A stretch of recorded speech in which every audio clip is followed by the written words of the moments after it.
صحیح بخاری میں حدیث ہے، نبی علیہ السلام کے پاس واشی آیا فتح مکہ کے موقع پر، اور وہ واشی کون تھا؟ قاتل حمزہ۔ ہائے ہائے، حمزہ نبی علیہ السلام کے صرف چچا نہیں تھے بلکہ بھائی بھی تھے، دو شریک اور ہم عمر بھی تھے، دوست بھی تھے۔ واشی کو حضرت بلال نے سفارش کروائی کہ یا رسول اللہ میرے کہنے پہ معاف کر دیے جائے۔ واشی پیش ہوا، فرمایا واشی یا رسول اللہ قاتل حمزہ یا رسول اللہ تیرا ایمان قبول ہے، لیکن کیا تو ایسا کر سکتا ہے کہ اپنی شکل مجھے نہیں دکھا؟ ہائے ہائے ہائے، یہ وہ شخص ہے جو حریص علیکم بالمؤمنین رؤوف الرحیم ہے، لیکن چچا کے معاملے میں، اور وہ چچا ایسا نہیں جو صرف چچا ہی تھا، وہ دین کا مجاہد تھا، دین کے لیے کنٹریبیوشن تھی۔ اور میں آپ کو علا وجہ بصیرت کہتا ہوں کہ حضور کی وفات کے وقت اگر حضرت حمزہ زندہ ہوتے، خلیفہ اول حضرت ابوبکر نے نہیں ہونا تھا، حضرت حمزہ نہیں ہونا تھا۔ اس کا لاجیکل ثبوت یہ ہے کہ غزوہ بدر میں مسلمانوں کا لیڈر کون تھا آرمی کا؟ حضرت حمزہ۔ نبی علیہ السلام تو خیمے میں تھے نا، مسلمانوں کو لیڈ کون کر رہا تھا؟ حضرت حمزہ۔ غزوہ احد میں کون لیڈ کر رہا تھا؟ حضرت حمزہ۔ اسی لیے آپ نے پھر غزوہ احد کے شہداء پہ جا کے جنازہ پڑھا تھا نا، کہ ان کی وجہ سے بعد والے لوگ بینیفیشری ہوں گے، تو یہ لوگ تو بینیفیشری نہیں ہوئے، ان کو تو سب کچھ آخرت میں ملا ہے۔ یہ نہ ہو کہ اب تم آپس میں، بخاری مسلم میں یہ بھی حدیث ہے، میرے بعد کافر نہ ہو جانا کہ ایک دوسرے کی گردنیں کاٹنا شروع ہو جاؤ۔ اور وہی ہوا پھر بعد میں۔ تو نبی علیہ السلام نے قاتل حمزہ کو معاف کیا، اور فرمایا پوری زندگی پھر واشی سامنے نہیں آیا حضور کے، حالانکہ آپ کو تو اللہ نے گارنٹی دی ہے حریص علیکم بالمؤمنین رؤوف الرحیم۔ نبی علیہ السلام مومنین پر رؤوف بھی ہیں، رحیم بھی ہیں۔ اب میں تھوڑی سی انجینئرنگ کرتا ہوں کہ انسان کو اپنے چچا سے زیادہ محبت ہوتی ہے یا اپنی اولاد سے؟ مطلب اس پہ تو کوئی دوسری رائے نہیں ہے۔ جن جن کے بچے ہیں، یعنی میرے بھی اپنے بچے ہیں، آپ میں سے بھی اکثر لوگ شادی شدہ بیٹھے ہیں، آپ خود انالیسس کر لیں، بلکہ اولاد تو بعض کا انسان کو ماں باپ سے آگے ہو جاتی ہے۔ تو جن لوگوں نے حضرت حمزہ کے ساتھ ظلم کیا اور ان کو قتل کیا، ان کا ایمان قبول نہیں کیا گیا۔ تو جن لوگوں نے حضرت حسین ابن علی کے ساتھ ظلم کیا، یا حضرت علی ابن ابی طالب کو تکلیفیں دی ہیں جو حضور کے بچوں کی جگہ تھے، ان کے بارے میں آپ ایکسپیکٹ کر سکتے ہیں کہ نبی الاسلام کے دل میں ان کے بارے میں کوئی محبت کے جذبات ہوں؟ Not at all. حتیٰ کہ آپ دیکھ لیں مسند احمد میں تواتر سے وہ حدیث نقل ہوئی ہے کہ ابن عباس کہتے ہیں کہ ایک دوپہر کے وقت میں نے خواب دیکھا اور میں گھبرا کے اٹھ گیا اس خواب کی وجہ سے۔ میں نے دیکھا کہ نبی علیہ السلام جو ہے وہ پرانگدہ حالت ہے، بال بکھرے ہوئے ہیں، جسم پہ گرد پڑی ہوئی ہے، ہاتھ میں خون کی ایک شیشی ہے، اور میں نے کہا یا رسول اللہ میرے ماں باپ قربان، آپ کی کیا حالت ہے؟ تو فرمایا کہ یہ حسین اور اس کے ساتھیوں کا خون ہے جو صبح سے میں کربلا میں سمیٹ رہا ہوں۔ اور یعنی یہ ایک اللہ کی طرف سے دکھایا گیا یہ تشبیہ، یعنی ایک لادہ سے ایک محکمہ خواب، ایک محکمہ بالکل الگ سے۔ آپ مجھے خواب میں آئے تو آپ کو نہیں پتا ہوگا کہ آپ میرے خواب میں آئے، یہ اللہ تعالیٰ تمثیلاً دکھاتا ہے۔ اور نبی علیہ السلام کو خواب میں دیکھ رہا ہے کون؟ صحابی، تو وہ تو کنفرم ہے، بخاری مسلم میں حدیث ہے، جس نے مجھے خواب میں دیکھا میری شکل میں شیطان نہیں آ سکتا، اور وہ شکل صحابی کو تو پتا تھی، اور صحابی بھی عام نہیں، عبداللہ ابن عباس کہتے میں گھبرا کے اٹھا، میں نے وقت اور تاریخ نوٹ کر لی اور دن بھی۔ کئی ہفتوں بعد پتا چلا کہ اسی دن 10 محرم 61 ہجری میں حضرت حسین ابن علی کو شہید کیا۔ تو حسین ابن علی کی وفات کے اوپر یہ ابن عباس کو خواب میں آنا، حضور صلی اللہ علیہ وسلم نے انڈیکیٹر دے دیا ہے نا۔ اسی حدیث کو نقل کر کے اسماعیل دہلوی، جس کو دیوبند اور اہل حدیث جو اس وقت پریکٹیکلی یعنی ایک سمجھ لیں کہ یزید کے ٹھیکیدار بنے ہوئے ہیں اس کے دفاع کے اوپر، ان کے مشترکہ امام ہے اسماعیل دہلوی، شاہ ولی اللہ دہلوی کا پوتا۔ اس نے جو کتاب لکھی ہے نا تقویت الایمان، جس میں گستاخیاں بھی ہیں، وہ اس کتاب کے اندر ہم نے اس کا جے پی جی بھی لگایا تھا، اس میں اس نے لکھا ہے کہ اس حدیث سے پتہ چلا کہ نبی علیہ السلام وفات کے بعد بھی اللہ کی جنتوں میں حسین کے قتل کی وجہ سے غم زدہ ہیں۔ اور اس نے بھی لکھا یزید پلید لفظ لکھا، وہ اس پوری کتاب میں جہاں جہاں لفظ استعمال کرتے ہیں یزید پلید استعمال کرتے ہیں۔ تو بعد میں سعودیہ ایران ٹسل شروع ہوئی تو یہ یزید کی وکالت کرنی شروع کر دی. اہل حدیث تو خیر اس وقت ناصبیت اور یزیدیت کا جھنڈا اٹھائے ہوئے ہیں.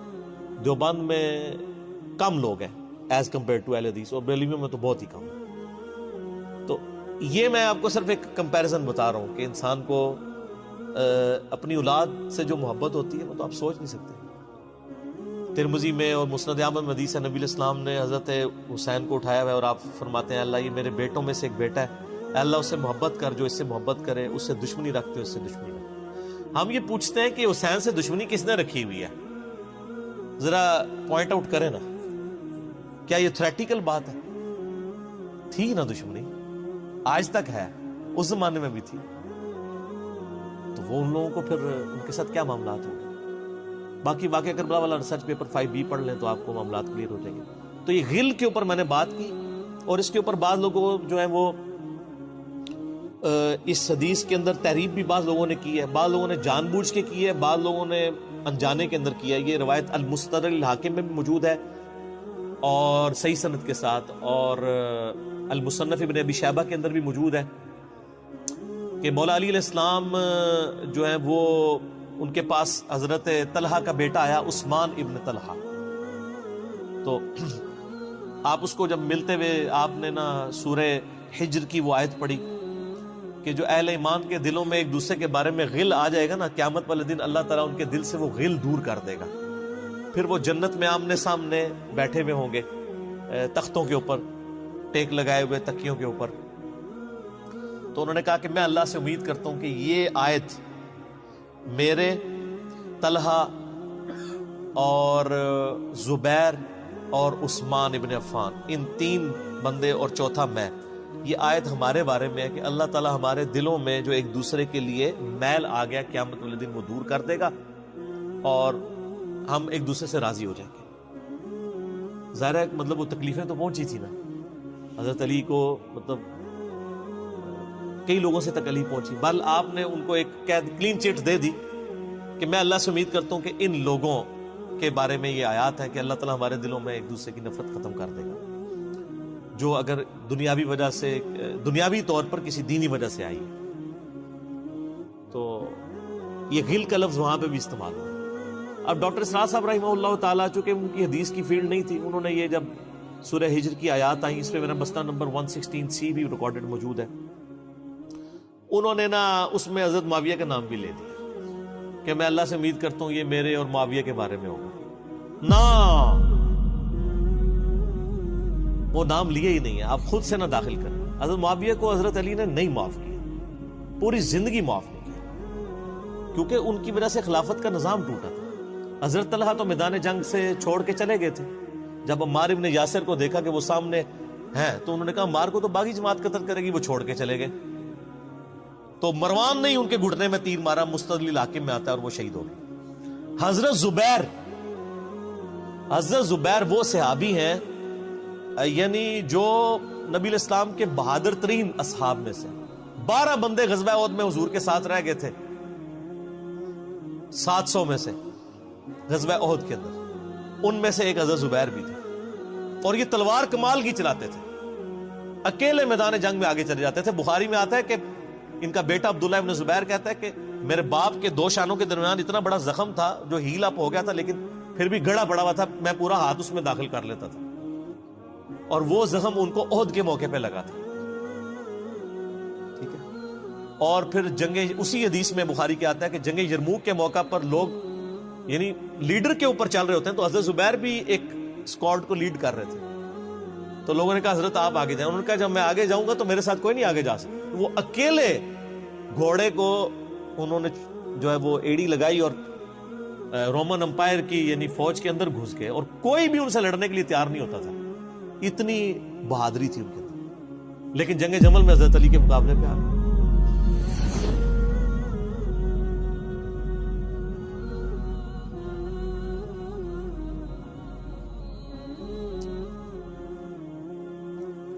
اس تکلیف کا کوئی اندازہ نہیں کر سکتا.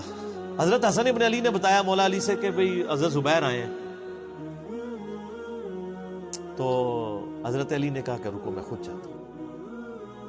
گئے, کہا زبیر یاد ہے وہ دن جب نبی تم مجھ سے بڑا پیار کر رہے تھے، پھوپھی ذات تھے نا، نبی علیہ السلام کی پھوپھی کے بیٹے ہیں حضرت زبیر بن عوام رضی اللہ تعالی.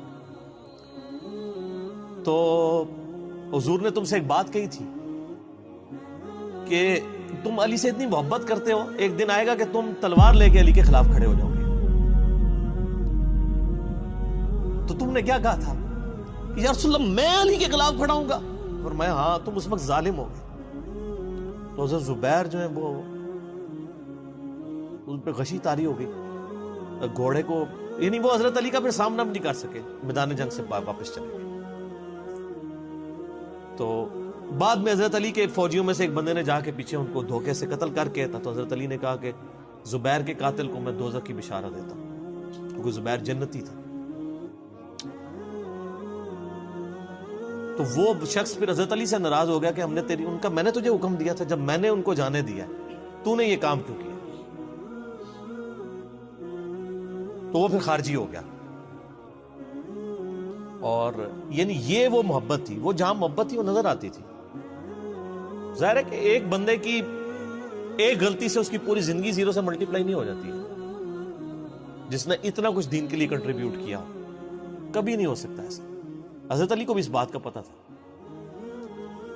بہرحال یعنی اللہ تعالیٰ ان سے راضی ہو، اسی لیے نبی علیہ السلام کی اس حدیث یعنی وہ حضرت علی کے اس قول کو حضرت علی فٹ کیا کرتے تھے حضرت زبیر، طلحہ اور حضرت عثمان ابن عفان پہ رضی اللہ تعالیٰ. باقی آپ میرا کربلا والا ریسرچ پیپر پڑھیں تو آپ کو پتہ چلے گا کہ کتنی یعنی مشکل وقت حضرت علی نے اپنی خلافت میں دیکھا ہے اس حوالے سے. یعنی مصنف ابن ابی شیبہ میں آپ کے مخالفین کی لاشیں بھی ہیں، ان پہ بھی حضرت علی گریہ کر رہے ہیں،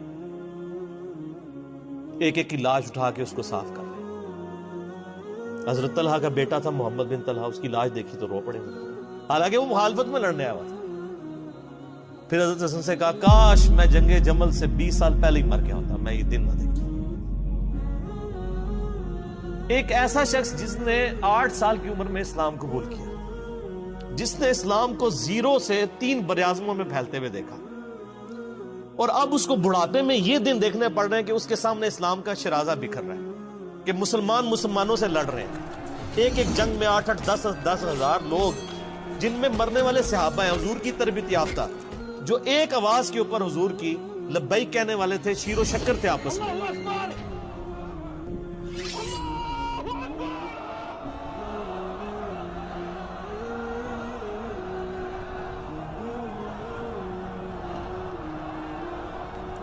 آپ اندازہ کر سکتے ہیں. اسی لیے حضرت علی جو ہیں وہ یعنی کوفے میں شہر سے باہر آپ کو پتہ ہے کنویں ہوا کرتے تھے، اکیلے جا کے کنویں پہ بیٹھ کے رویا کرتے تھے کہ اللہ اس امت کے ساتھ کیا ہو گیا. کوشش کرتے رہے، اینڈ رزلٹ یہ ہے کہ وہ خلافت کا نظام. اسی لیے مصنف ابن ابی شیبہ میں آتا ہے کہ آپ نے فجر اور عشاء کی نمازوں میں قنوت نازلہ پڑھی، اللہم علیک بمعاویہ واشیائہ، اے اللہ معاویہ اور اس کے شیعہ کو برباد کر، علی اور اس کے عمرو بن عاص اور اس کے شیعہ کو، ابا سلمی اور اس کے شیعہ کو، قیس اور اس کے شیعہ کو برباد کر. باقی احادیث میں آپ علیہ السلام نے جو بشارت کر دی تھی، سنن سعید کبریٰ کے اندر حدیث موجود ہے، حاکم کے اندر، کہ نبی علیہ السلام نے حضرت علی سے ایک دن فرمایا تھا، اے علی اگلی امتوں میں سب سے بڑا بدبخت وہ تھا جس نے قوم عاد کی اونٹنی کو قتل کیا اور اس کے بعد عذاب آ گیا. میری امت کا سب سے بڑا بدبخت وہ ہوگا جو تیرے سر کے خون سے تیری داڑھی کو رنگ دے، اور وہی ہوا ہے. اور اس کے بعد پھر دیکھیں امت ایک جگہ جمع نہیں ہوئی ہے. حضرت علی ایک آخری کوشش تھی، اور جن لوگوں نے اس وقت ساتھ نہیں دیا پھر ان کو دنیا میں اس کا خمیازہ بھگتنا پڑا ہے. عبداللہ بن عمر نے بیعت نہیں نہ کی تو صحیح بخاری اٹھا کے دیکھیں، عبداللہ بن عمر کو آل امیہ نہیں قتل کروایا، حجاج بن یوسف نے زہر آلود نیزہ مروا دیا.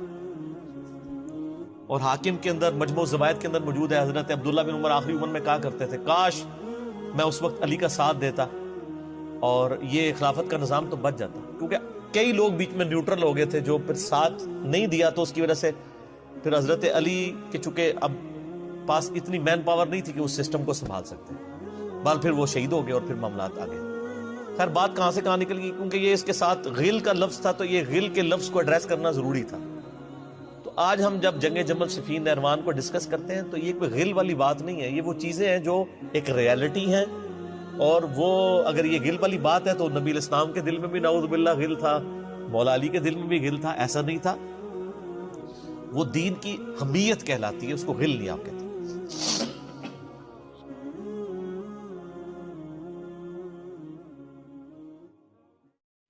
واقعہ کربلا اس سے ریلیٹڈ نہیں ہے کہ جی ان کے اوپر پانی بند ہو گیا، ان کے اوپر ظلم ہوا، کتنے بندے شہید ہوئے، یہ سیکنڈری چیز ہے۔ اصل چیز ہے کربلا ہوئی کیوں نبی علیہ السلام کی محنت کو 50 سال کے اندر اس لیول تک پہنچا دیا گیا کہ ہزاروں صحابہ زندہ ہیں اور نبی صلی اللہ علیہ وآلہ وسلم کی پوری اولاد ذبح کر دی جاتی ہے۔ ہم تو یہ کہہ نہیں رہے کہ کیسے ذبح کیا انہوں نے، آری چلائی تھی یا تلوار چلائی تھی، یہ تو واقعہ کربلا تو سب کو پتہ ہے، ان کی شہادت بھی سب کو پتہ ہے۔ جامعہ ترمذی میں حدیث ہے حسن و حسین جنتی نوجوانوں کے سردار ہیں، اور ان کی والدہ جو ہے وہ جنتی عورتوں کی سردار ہیں، اور المستدل حاکم میں حدیث ہے حسن و حسین جنتی نوجوانوں کے سردار ہیں، اور ان کے والد ان سے بھی بہتر ہیں۔ تو یہ تو ڈیفینٹ حدیثیں ہیں، یہ تاریخ تو نہیں ہے، نبی علیہ السلام کے فرامین ہیں۔ تو ان کی موجودگی میں ان کے ساتھ یہ کچھ کیا جائے تو ہم نٹی گریٹیز میں نہیں پڑھتے، ہم اس تھیم کے اوپر کہ یہ کون سی چیز تھی جس نے خلافت راشدہ کو ملوکیت میں بدل دیا، ہم اس تھیم کے اوپر بات کرتے ہیں۔ ہم کہتے ہیں چھوڑ دیں، بندے ہندے چھوڑیں، الٹیمیٹلی کیا نکلا ہے، کس کی وجہ سے ہوا ہے، وہ تو احادیث کی کتابوں میں موجود ہے۔ ہم کب کہہ رہے ہیں خفیہ کیمرے لگا گئے جی کس نے گولی پہلا تیر کس نے چلایا، یہ وہ ہم تو بتا رہے کس کے دور حکومت میں ہوا اور ان کا اپنا کردار کیا تھا، اس کو کس طریقے سے لا کے تخت پہ بٹھایا گیا، وہ ساری کی ساری چیزیں تو سامنے ہیں۔ وہ تاریخ کی کتابیں نہیں ہیں، حدیث کی کتابیں ہیں۔ اگر آپ کہتے ہیں کہ بخاری مسلم سے ہم نے صرف رفع الیدین کی حدیثیں لینی ہیں یا ایمانیات کی حدیثیں لینی ہے اور باقی جو بخاری اور مسلم میں آل امیہ کی بدماشیوں کو ننگا کیا گیا ہے وہ ہم نے نہیں لینی ہے، تو سر پھر آپ اپنے آپ کو کلیئر کٹ، پھر ہم آپ سے واقعہ کربلا نہیں ڈسکس کریں گے، حجیت حدیث میں بات کریں گے۔ آپ کو اپنے آپ کو منکرین حدیث کہنا پڑے گا، یہ آپ اسکروٹنگ کیسے کریں گے؟ اس سے بڑی بات مجھے یہ بتائیں کہ عظمت صحابہ بڑی چیز ہے یا عظمت محمد رسول اللہ صلی اللہ علیہ وآلہ وسلم؟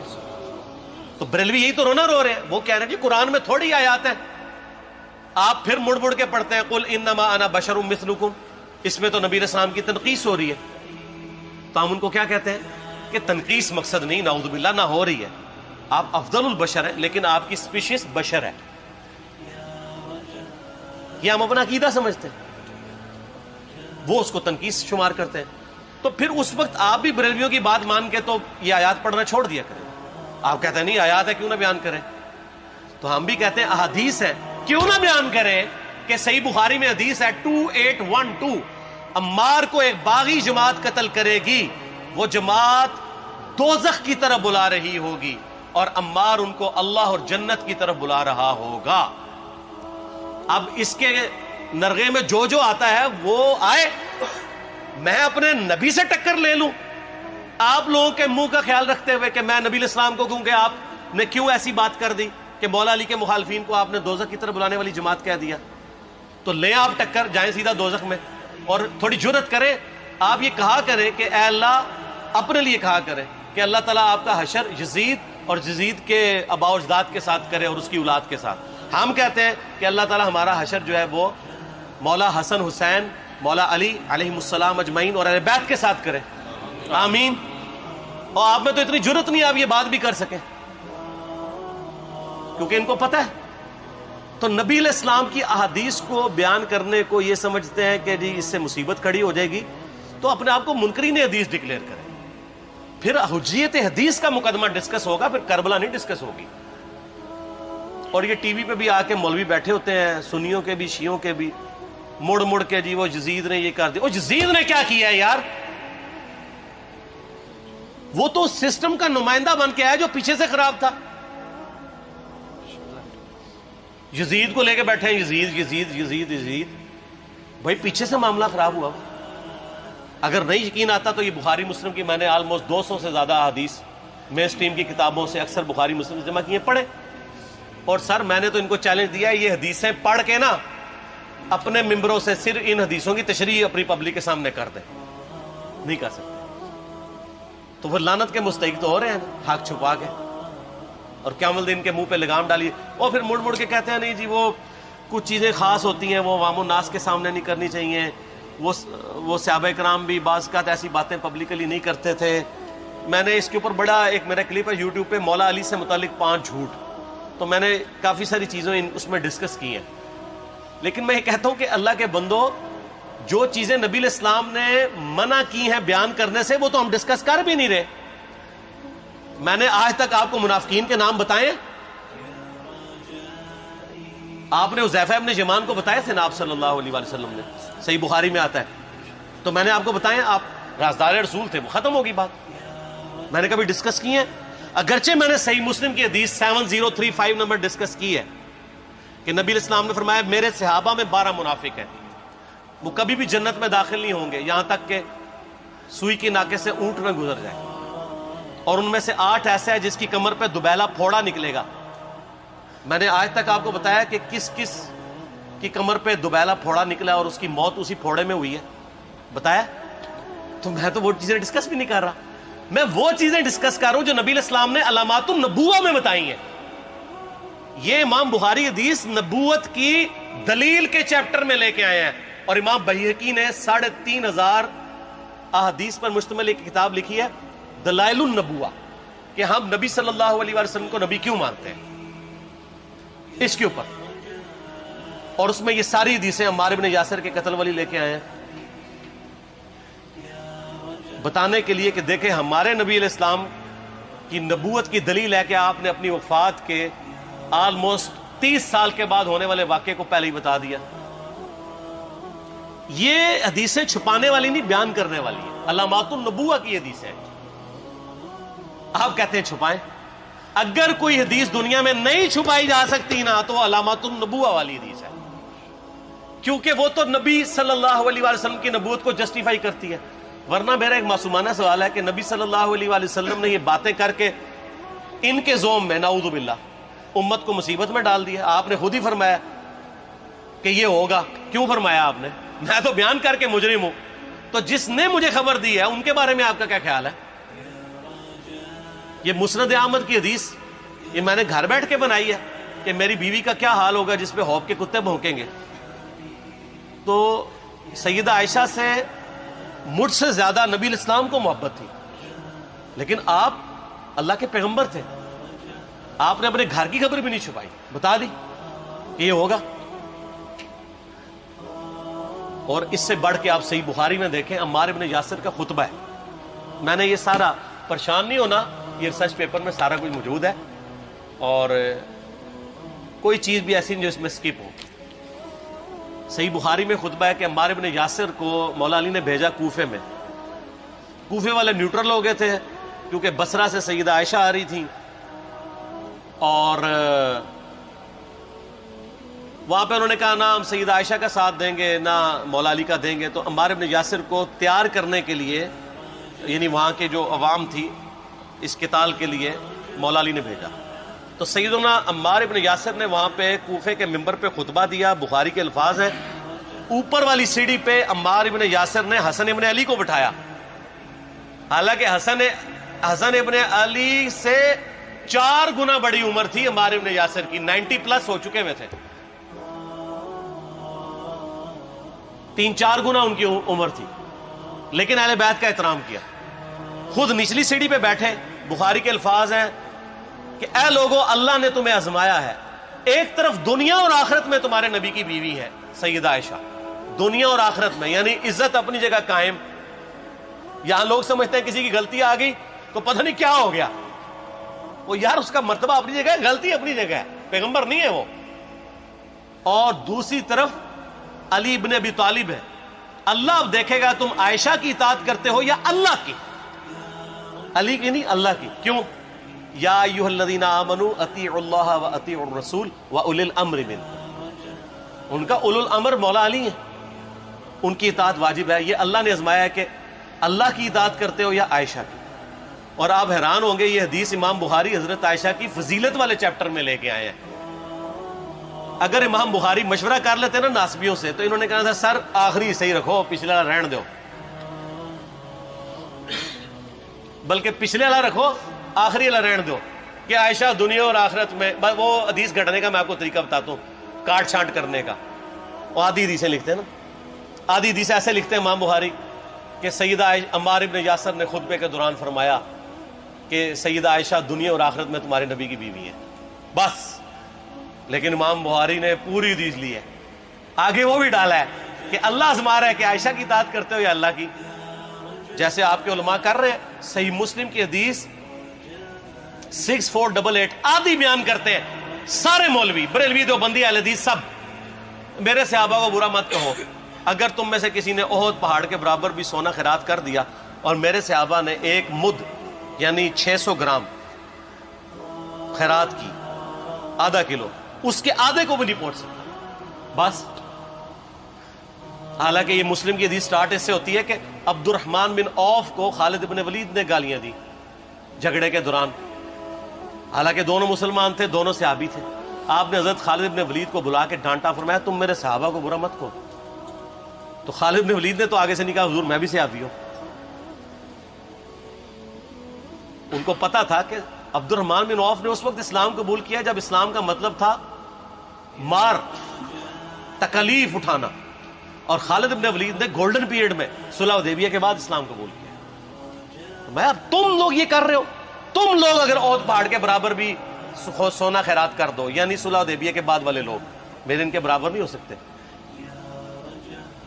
اور جو فتح مکہ پہ معافی مانگ کے مسلمان ہوئے ہیں طلقاء، مؤلفۃ القلوب آل امیہ، ان کا تو لیول ہی کچھ نہیں ہے. یہاں تو خالد بن ولید کے بارے میں یہ بات کی جا رہی ہے. اور پھر وہ مؤلفۃ القلوب اپنے زمانے میں ممبروں پہ سب و شتم کروائیں سیدنا علی پر. تو سب سے پہلے تو ان کو کہنا چاہیے جن کے بارے میں حدیث تھی کہ تم صحابہ کو گالی مت دینا. ہم نے تو خیر کبھی دی بھی نہیں ہے. اور میں یہ آخری جملہ ان کو ایسا بولتا ہوں کہ جو ان کے دماغ تک ڈرل کر جائے گا کہ آل امیہ نے جو کچھ اپنے دور کے اندر سیدنا علی کی گستاخیاں کی ہیں نا، ہم نے تو ویسی کوئی ایک گستاخی بھی آل امیہ کے بارے میں نہیں کی ہے. میں نے آج تک آل امیہ کے اوپر بائی نیم کسی کے اوپر لعنت کی ہے؟ حالانکہ یہ مولا علی پہ کرتے رہے. یہ ہے لعنتی خود ہو گئے نا، جب مولا علی پہ لعنت کی تو لوٹ آئی. مسند ابی یعلا میں صحیح سند کے ساتھ حدیث موجود ہے، مسند احمد میں بھی موجود ہے کہ سیدنا علی کو جس نے گالی دی اس نے رسول اللہ کو گالی دی صلی اللہ علیہ وسلم. جب ام سلمہ نے کہا تھا، شیخ زبیر صاحب نے اس کو تحکیم میں صحیح لکھا ہوا ہے فوٹ نوٹ کے اوپر، کہ لوگوں تمہارے ممبروں پر رسول اللہ کو گالیاں دی جاتی ہیں، تو انہوں نے کہا معاذ اللہ، ہم کب کہیں گے، ایسا نہیں ہو سکتا. تو ام سلمہ نے کہا تم لوگ علی اور اس سے محبت کرنے والوں پہ گالی گلوچ نہیں کرتے ہو کیا؟ جبکہ میں نبی کی بیوی کہتی ہوں کہ سب سے زیادہ رسول اللہ سے محبت، سیدنا علی سے محبت نبی صلی اللہ علیہ وآلہ وسلم کرتے تھے. لہٰذا جب یہ تم کہتے ہو نا علی پر لعنت، علی سے محبت کرنے والوں پہ لعنت، تو یہ لعنت تو تم نبی علیہ السلام تک لے کے جا رہے ہو نعوذ باللہ، کیونکہ علی سے محبت کرنے والا پہلے نمبر پہ نبی صلی اللہ علیہ وآلہ وسلم ہے. اور پھر کہتے ہیں سب کا مطلب تنقید ہے. اور نہ، پرانیاں گلاں، پرانے بابے، پرانے بزرگ، جھوٹے ہو. صحیح مسلم کھولو 6229 غدیر خم سے اگلی حدیث، لعن اللہ ابا التراب کے الفاظ ہیں، مٹی والے ابن ابی طالب پر لعنت، یہ الفاظ موجود ہیں. سب کا ترجمہ لعنت ہی ہے، تنقید نہیں ہے. اچھا پھر میرا معصومانہ سوال ہے کہ اس کا مطلب ہے صحابہ پہ تنقید کرنا اچھا کام ہے؟ کہیں گے نہیں. تو بتاؤ یہ برا کام کون کرتا تھا؟ شیعہ کا ابا کون ہے؟ رافضیوں کا ابا کون ہے؟ آل امیہ. تو لہذا شیعہ نو میں کہنا کہ تسی شیخین کے اوپر بکواس اور تبرہ کرنے کی بجائے نا اب لوگوں کو حقائق بتائیں کہ ٹوٹی کمند کہاں. یہ سب مجرمین آل امیہ ہے. اور یہ آل امیہ اور بنو ہاشم کی لڑائیاں نبی علیہ السلام کی بعثت سے پہلے چل رہی تھی، صدیوں سے چل رہی تھی. وہ تو پھر اللہ نے بنو ہاشم کو نبوت کے لیے چنا تو ان کو یہ پھر جیلسی ہضم نہیں ہوئی، وہ چیز آگے چلتی رہی. خیر چھوڑ دیں، ایک تلخ ٹاپک ہے. صلاۃ بر محمد و آل محمد، اللہم صلی علی محمد و علی آل محمد. ٹھیک ہو؟